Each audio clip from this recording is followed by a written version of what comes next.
বাংলাদেশের কত ভাগ মুসলিম এই কুফরি মতবাদগুলোর সাথে জড়িত, প্রত্যক্ষ পরোক্ষ বিভিন্নভাবে এই কুফরি মতবাদের সাথে জড়িত। এই কুফরি মতবাদকে হালাল মনে করতেছে, এটার হারাম এই অনুভূতিও নেই।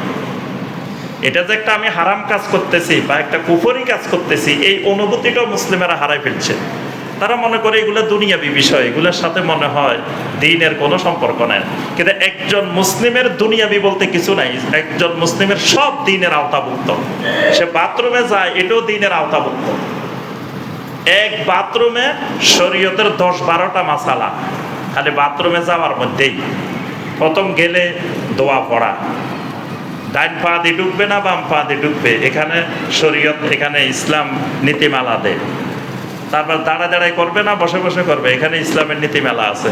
কোন দিকে ফিরে বসবে, কোন দিকে ফিরে বসা যাবে না, এখানে ইসলামের নীতিমালা আছে। তারপরে কাজ শেষ হইলে ডান হাত দিয়ে পরিষ্কার করবে না বাম হাত দিয়ে পরিষ্কার করবে, এখানে ইসলামের নীতিমালা আছে। তারপরে বের হওয়ার সময় কোন পা দিয়ে বের হবে, এখানে ইসলামের নীতিমালা আছে। তারপরে বের হয়ে কোন জিকির করবে, এখানে ইসলামের নীতিমালা আছে। একজন মুসলিম বাথরুমে গেলেও দ্বীনের বাহিরে তার বাথরুমে যাওয়ার সুযোগও নাই। তাহলে বাকি মুসলিম দুনিয়ার যত কাজ করে এগুলো তো বাথরুমের চাইতে উন্নত।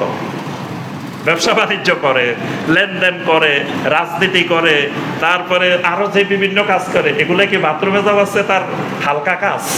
এগুলো আরো ভারী কাজ। ওগুলার সাথেও দ্বীনের সম্পৃক্ততা আছে। দ্বীনের বাহিরে একজন মুসলিমের কোনো কাজ নাই, প্রত্যেকটা কাজের সাথে একজন মুসলিমের দ্বীন সম্পৃক্ত। তাহলে ইসলাম ছাড়া অন্য মতবাদ, অন্য দ্বীন, অন্য মন্ত্রতন্ত্র এগুলাকে বিশুদ্ধ মনে করা বা ঠিক মনে করা, এগুলোর সাথে জড়িত হওয়া, এগুলো ঈমান ভঙ্গের গুরুত্বপূর্ণ